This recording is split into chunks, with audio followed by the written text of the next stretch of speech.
Ontem nós mostramos aqui para vocês uma imagem de perder o fôlego. Aquele homem que foi arremessado para fora de uma caminhonete numa rodovia em Goiás. Pois esse homem foi transferido para fazer uma nova cirurgia em Goiânia. E ele ainda não viu a imagem que é lançado da janela do veículo. Leandro está com uma lesão no rosto e marcas roxas pelo corpo. Exames indicam que ele tem uma fratura na perna e outra no braço. Ele ainda não teve coragem de ver a cena em que é lançado para fora do carro num acidente na BR-158, no sudoeste de Goiás. É um milagre. Ele não se lembra de muitos detalhes do acidente e disse que usava um cinto de segurança que prende apenas a cintura. Leandro não culpa o amigo que dirigia a caminhonete. Aconteceu, não foi por falha dele, não foi, aconteceu porque tinha que acontecer. O amigo, que segundo a polícia estava embriagado, também não se sente culpado pelo acidente. Todo mundo achou que nós tínhamos morrido, mas foi um trem que, graças a Deus, saiu todos os dois vivos, com vida e graças a Deus está todos bem. A vítima, que mora em Jataí, no sudoeste de Goiás, foi transferido para este hospital de reabilitação em Goiânia. Leandro já tinha uma deficiência nas pernas antes do acidente. Está inclusive aposentado por causa disso. Os médicos vão agora avaliar se a situação não se agravou depois de ser lançado para cima e cair de uma altura tão grande. A mãe dele, que é técnica em enfermagem, já perdeu um filho num acidente de carro em 2003. Está aliviada agora. Não era o dia dele, sabe, porque até por trabalhar na área já há algum tempo, né? A gente já viu acidentes de proporções muito menores e que teve vítimas fatais, né? Estou feliz, ó. Muito feliz.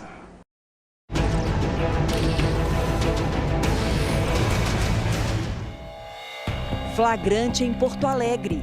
Um homem pede para o filho colocar o cachorro no bagageiro da moto. Na hora de ir embora do supermercado, o motociclista discute com o rapaz indignado com a cena. Constrangido, o condutor da moto levanta o banco e tira o cachorrinho. A criança pega o animal no colo e os dois vão embora. Em Montes Claros, norte de Minas, um bombeiro desce de rapel para salvar um cachorro que caiu num córrego.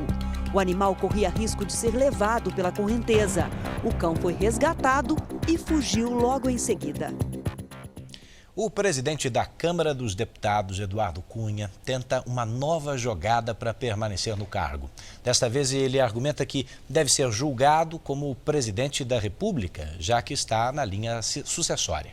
Eduardo Cunha atira com todas as armas que tem. Agora foi a vez da defesa dele pedir ao Supremo Tribunal Federal que paralise um dos inquéritos contra ele na Operação Lava Jato e só retome as investigações depois que ele concluir o mandato como presidente da Câmara. Isso em fevereiro de 2017.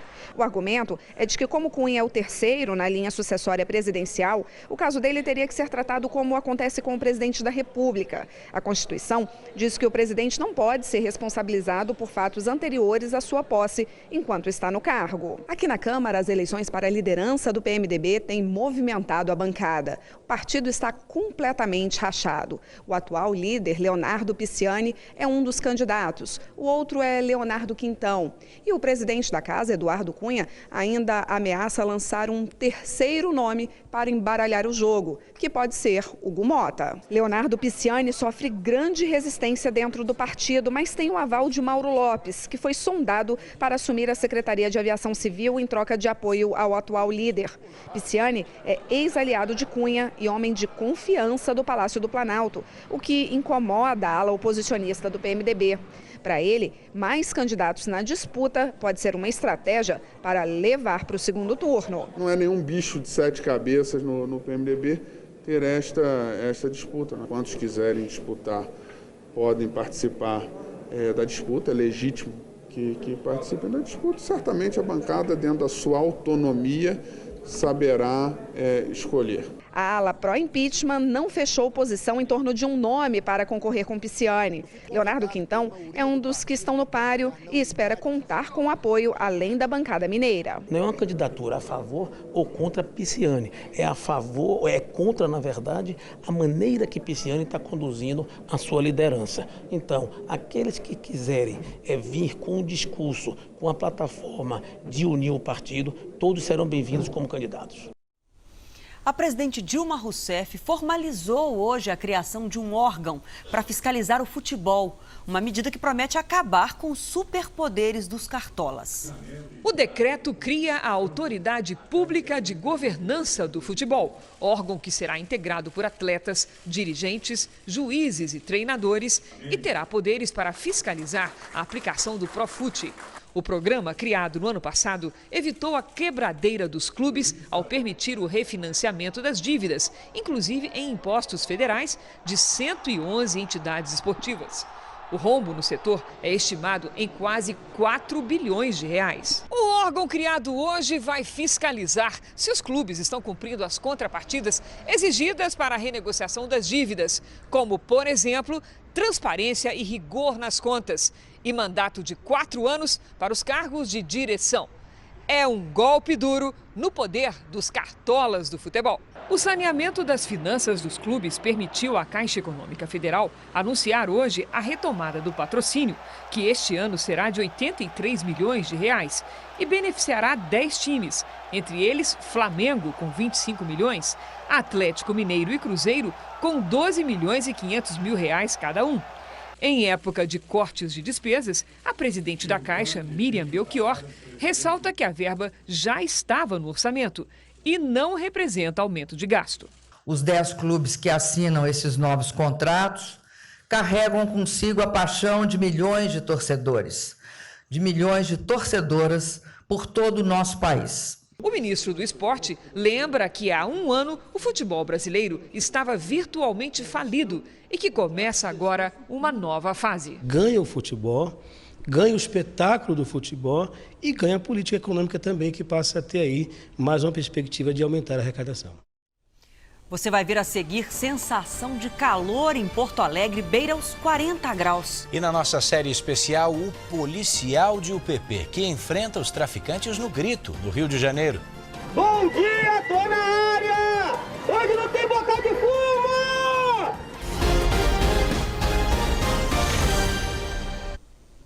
Os gaúchos têm sofrido com o calor intenso e a falta de chuva. E a previsão não é nada animadora. As temperaturas devem subir e passar dos 40 graus. Piscina pública ou improvisada no parque. Cada um se refresca como pode. A piscina tá uma delícia, só assim para aguentar. Ter acesso a essas piscinas, então, é a melhor alternativa, porque está muito quente. Água, sombra, vale tudo para amenizar o calorão gaúcho. No Instituto Nacional de Meteorologia, os termômetros marcam 34 graus na capital. Mas a gente sabe que não é bem assim, não. Se a gente botar um termômetro ao sol, certamente a temperatura vai estar bem mais alta, deve tranquilamente passar dos 40 graus. Os gaúchos enfrentam temperaturas altas em todo o estado e sem chuva para refrescar. É que uma massa de ar seco estacionada sobre o Rio Grande do Sul dificulta a formação de nuvens. E a notícia é a seguinte, vai ficar mais quente ainda nos próximos dias. Mais calor ainda não vou aguentar não. Se refresca, vai para a praia e sombra e água fresca. A máxima vai subir para 42 graus até o fim de semana que vem. E a falta de nuvens deixa o índice de radiação solar extremo. Está em 13, numa escala em que 16 é o máximo. Então, além da água, sombra e piscina, o filtro solar é indispensável. O tempo continua seco e quente na região sul. Já no sudeste e no nordeste, a previsão é de temporais. Amanhã, os maiores volumes de água ocorrem entre Espírito Santo, Minas Gerais, Bahia e Piauí. Áreas de instabilidade associadas à umidade da Amazônia também provocam tempestades em parte da região norte e do centro-oeste. Tempo aberto entre o Rio Grande do Sul, interior de São Paulo e Mato Grosso e de Roraima ao Amapá. O calor segue acima da média no Rio Grande do Sul e em Porto Alegre. Amanhã a máxima chega aos 34 graus. Em Teresina, por causa da chuva, a máxima não passa dos 27. No litoral paulista e na capital, chove de forma rápida e fraca. A máxima é de 26 graus. Em Fortaleza, faz 29. Em Aracaju, 31 graus. Em Goiânia, chove a qualquer momento e a temperatura não passa dos 27. Organizações humanitárias afirmaram hoje que crianças refugiadas podem sofrer com as baixas temperaturas do inverno durante a travessia para a Europa. Apesar do frio, mais de 24 mil imigrantes chegaram ao continente só neste ano. A situação é preocupante principalmente na região dos Balcãs, onde a temperatura pode chegar a menos 20 graus Celsius nos próximos dias. O Estado Islâmico confirmou hoje a morte do terrorista Jihad John em uma revista divulgada pelo grupo. O militante de sotaque britânico aparecia nos vídeos de decapitações que chocaram o mundo. No ano passado, os Estados Unidos já haviam afirmado que Jihad John teria sido morto num ataque aéreo na Síria. Na publicação desta terça, o grupo também divulgou uma foto com os 9 terroristas responsáveis pelos atentados em Paris e elogiou o casal que matou 14 pessoas em um centro comunitário em San Bernardino, nos Estados Unidos. Agora nós vamos até a Itália, onde na ilha da Sardenha, mais de 80 pessoas ficaram feridas depois da colisão entre 2 trens. A batida aconteceu logo pela manhã, quando muitas pessoas iam para o trabalho ou para a escola. Os trens bateram de frente e o maquinista de um deles está em estado grave. Olha só o que as imagens mostram. As causas do acidente, é claro, estão sendo investigadas. Você vai ver a seguir, as famílias das vítimas do rompimento da barragem de Mariana começam a receber as primeiras indenizações. E na série especial, o PM que resgatou uma menina paralisada de medo na linha de tiro dos traficantes.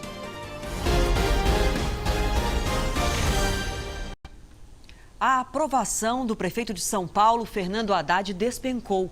O índice de moradores da maior cidade do país que desaprovam a administração de Haddad subiu para 56%. Entre as causas da impopularidade estão muitas decisões polêmicas e o não cumprimento de promessas de campanha. Os números foram divulgados pelo Ibope, que usou como base os indicadores de referência de bem-estar de quem vive na cidade. Foram ouvidos 1.512 moradores com mais de 16 anos, entre 30 de novembro e 18 de dezembro de 2015.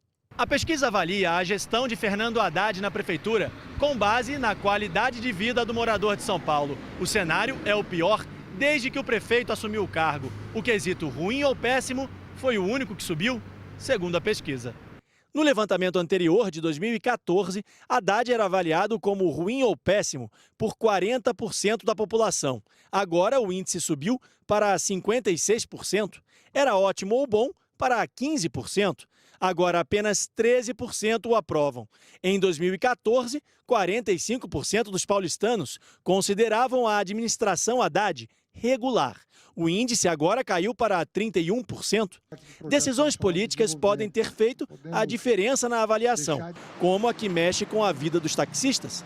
De acordo com a cartilha publicada pela Prefeitura, os taxistas devem evitar supostas situações que podem provocar estresse no passageiro, como não falar de futebol, política ou religião.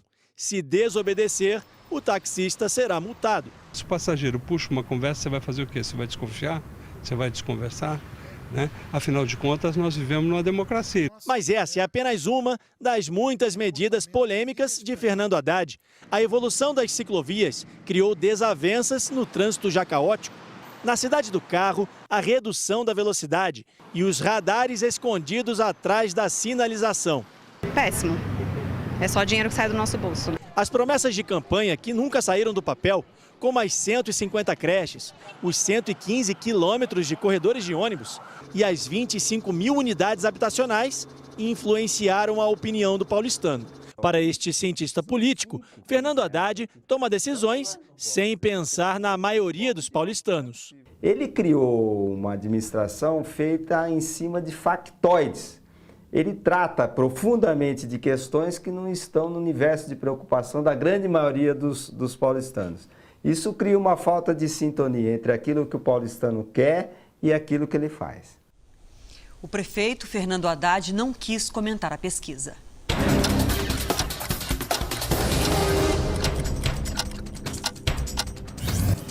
Começou hoje o Fórum Social Mundial em Porto Alegre. Na abertura, uma marcha reuniu 10 mil pessoas. Esta é a 15ª edição do Fórum, que discute alternativas econômicas, educação, direitos humanos e empoderamento das mulheres. O evento vai até o dia 23. O Ministério do Planejamento divulgou hoje a lista com 239 imóveis do governo federal que vão ser colocados à venda. Metade está em Brasília e em Minas Gerais. A medida faz parte do ajuste fiscal do governo para equilibrar as contas públicas. Uma tentativa de assalto deixou uma pessoa morta e 5 feridas em Rio das Ostras, região dos Lagos, no Rio de Janeiro. 3 homens aproveitaram o momento em que um carro forte recolhia o dinheiro de um supermercado para cometer o crime. Os seguranças reagiram e houve troca de tiros. 2 criminosos foram baleados e acabaram presos. Agora, uma polêmica no mundo do cinema. Personalidades de Hollywood decidiram boicotar a premiação do Oscar. A decisão foi tomada por causa da ausência de indicados negros. A lista de nomeados, formada exclusivamente por atores brancos pelo 2º ano consecutivo, vem causando protestos. Como isso é possível? 40 atores em 2 anos e nenhum negro. Não sabemos atuar? Questionou o diretor Spike Lee em uma rede social. Lee, que tem um Oscar honorário, garantiu que não estará presente na cerimônia e lidera uma campanha de boicote à noite da premiação. O cineasta logo ganhou apoio de colegas, como o diretor Michael Moore. A ausência é confirmada também pela atriz Jada Pinkett Smith. Ela postou um vídeo na internet justificando a decisão. Implorar reconhecimento diminui a nossa dignidade, afirmou. O seu marido, Will Smith, foi um dos atores negros que ficaram fora da nomeação ao Oscar, apesar da atuação aclamada pela crítica em Um Homem entre Gigantes. O mal-estar tomou conta da Academia de Cinema Americana. A presidente da entidade disse estar frustrada com a falta de diversidade e reconheceu que é preciso uma mudança rápida. Atualmente, 93% dos mais de 6 mil integrantes do júri são brancos. Vamos falar do Corinthians agora. Com um rombo nas contas, o clube tenta acertar o time. Enquanto os atletas fazem a pré-temporada nos Estados Unidos, a diretoria negocia jogadores para reforçar o caixa. A China foi ao ataque e o Corinthians não teve defesa. O clube paulista aceitou a transferência do zagueiro Gil para o Shandong Luneng, time treinado por Mano Menezes. Com a venda de Gil, o Corinthians ganha quase 40 milhões de reais. Ralf rendeu 4,5 milhões. Renato Augusto, 17,5 milhões. Jadson, 6,3 milhões. E Wagner Love, 5 milhões. O Corinthians ganhou 73 milhões de reais com estas negociações. Uma ajuda e tanto, já que o clube deve fechar o balanço financeiro de 2015 com um rombo de 50 milhões nos cofres. Déficit que justifica os poucos investimentos em reforços até agora. Chegaram para o meio de campo Alain Mineiro do Bragantino, Marlone do Sport e Guilherme da Turquia. Para a zaga, Wilson do Figueirense.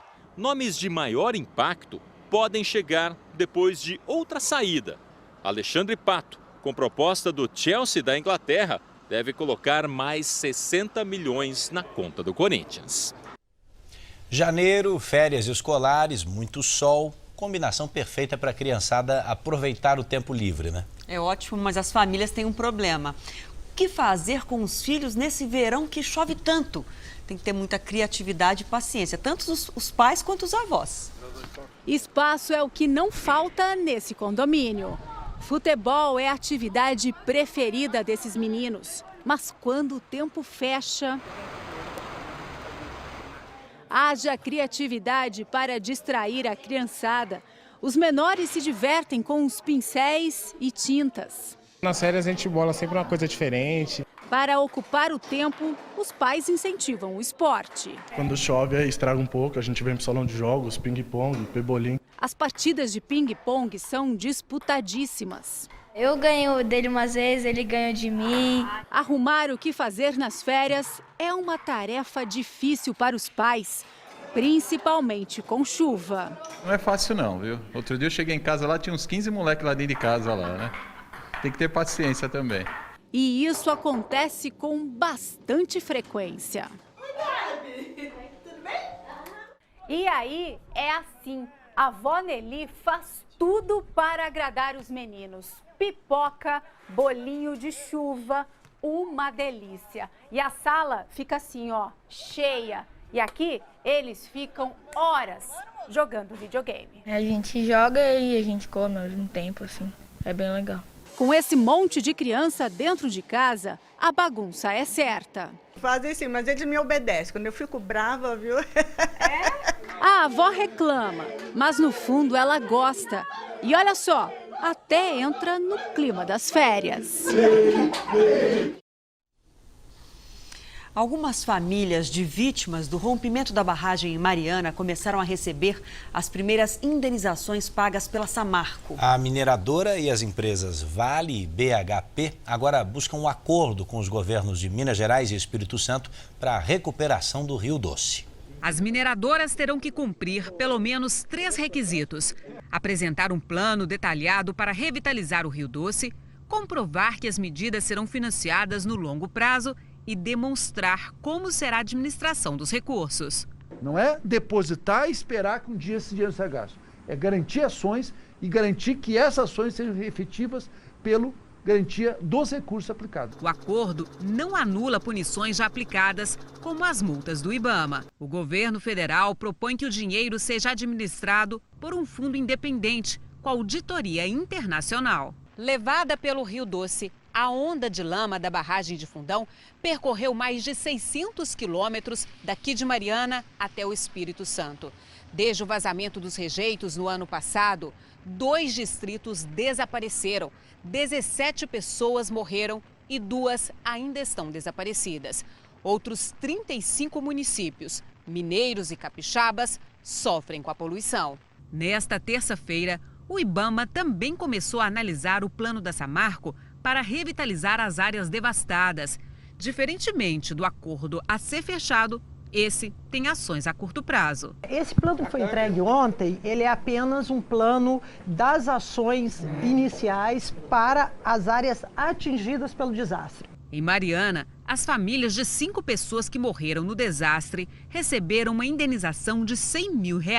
E as outras já têm o dinheiro disponibilizado e a Samarco tem até o dia 31 de janeiro para fazer esse depósito.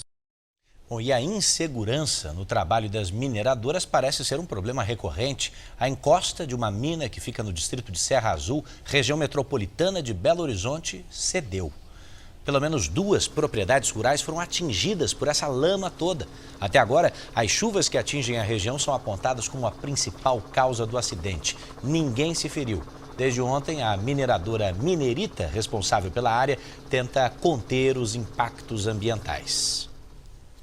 Na segunda reportagem da série Policiais Heróis, vamos mostrar exemplos, bons exemplos que vêm do Rio de Janeiro. Um sargento que não se intimidou com a ameaça de morte e outro que arriscou a vida para salvar uma criança que estava no meio de uma troca de tiros.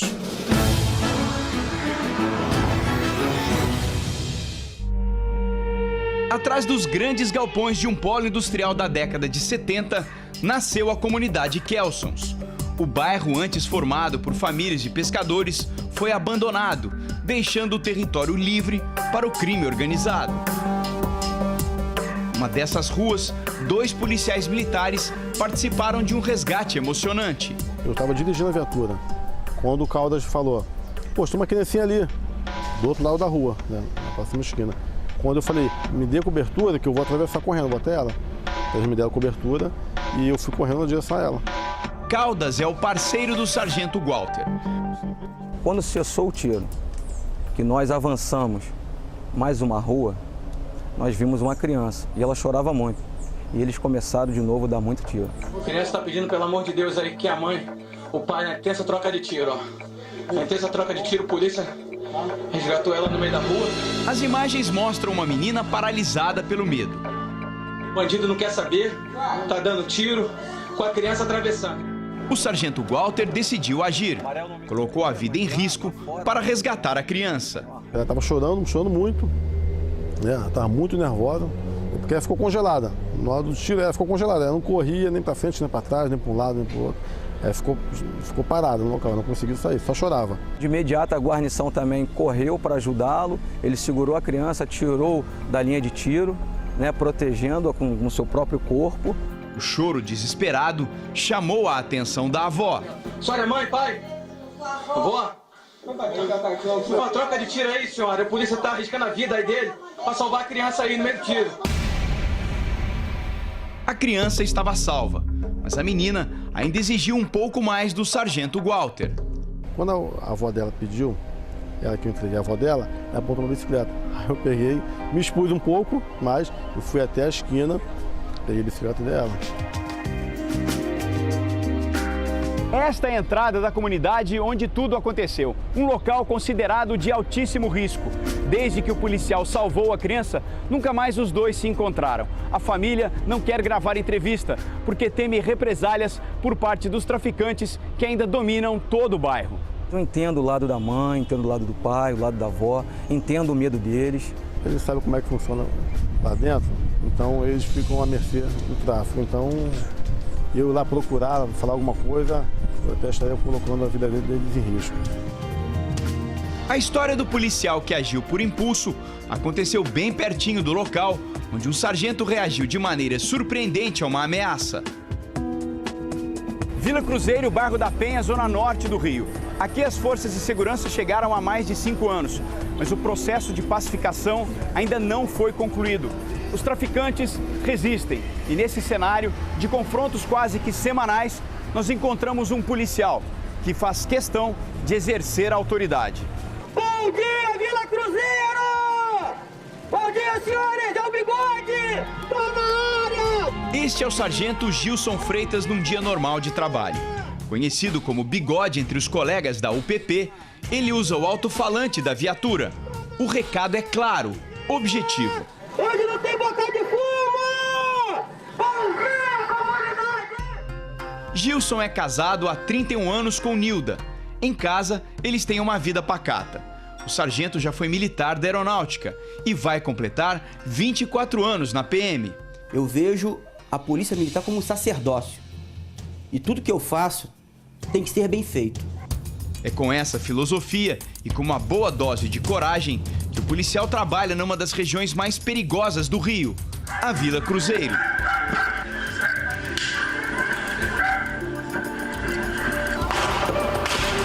Quem não se lembra dessas cenas? São dezenas de criminosos fugindo pelas estradas de terra no alto do morro. Os traficantes se sentiram acuados quando as Forças Armadas se preparavam para retomar o controle da comunidade. A UPP chegou e foi instalada no alto do morro. Gilson trabalha aqui há mais de um ano. Nós vamos acompanhar de perto uma ronda pelos locais considerados mais perigosos da comunidade. Quando eles me verem, eles vão ficar preocupados. Fala aí, irmão! Fica apavorado não, sou eu que estou hoje aqui na área. Bom dia! Pouco depois, a patrulha passa por um lugar suspeito. O sargento repete a mensagem aos criminosos. Lembrando que hoje não tem boca de fumo, hein? Bom dia! Senhores, bom dia! Tô na área, hein? Vou atrapalhar o esquema dele hoje de venda de droga, vai ver só. Hoje em dia, os traficantes não exibem armas de maneira tão ostensiva, mas o perigo ainda ronda a Vila Cruzeiro. Durante um patrulhamento, a pichação no muro revoltou o sargento. O senhor fez aquilo porque o senhor se sentiu afrontado ao ver o seu nome pichado no muro com uma ameaça? Não só eu afrontado com o meu nome, mas também o Estado, a Polícia Militar e também os moradores de bem da comunidade. São esses que eu trabalho em prol deles. Um policial da UPP gravou a mensagem. Foi aqui que tudo começou.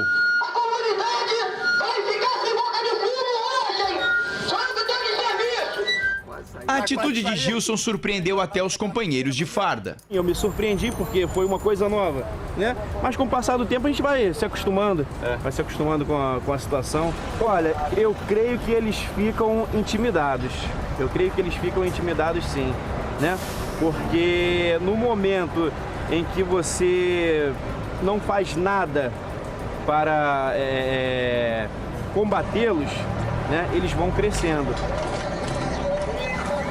Dona Nilda reprova a valentia do marido. Eu fico meio assim nervosa com ele, né? Preocupada com ele, né? No dia a dia dele, na comunidade, ou alguém fazer alguma maldade com ele, por ele ser assim. Mas é o jeito dele, tem que respeitar, né? Gilson não se conforma com as vítimas dessa guerra. Moradores e policiais que perderam a vida em confrontos. Triste, colega pedir ajuda, não me deixa morrer, não me deixa morrer, me leva para o hospital. E aquilo fica na mente, que não sai, entendeu? Por mais difícil que você tente esquecer, aquilo não sai da mente. Apesar da preocupação da família, Gilson não pretende mudar. Aquilo ali faz parte do meu trabalho como policial.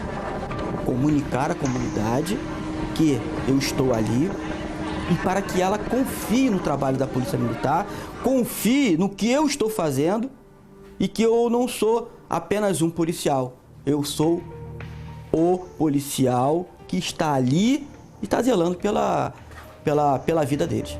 Bom dia! Bom dia, tô na área! O Jornal da Record termina aqui. Para rever as reportagens dessa edição, você acessa R7 Play. Uma ótima noite para você. Fique agora com o programa Troca de Família, com a participação da piloto Débora Rodrigues. E a gente tem um encontro marcado aqui no JR amanhã. Até lá. Boa noite e até amanhã.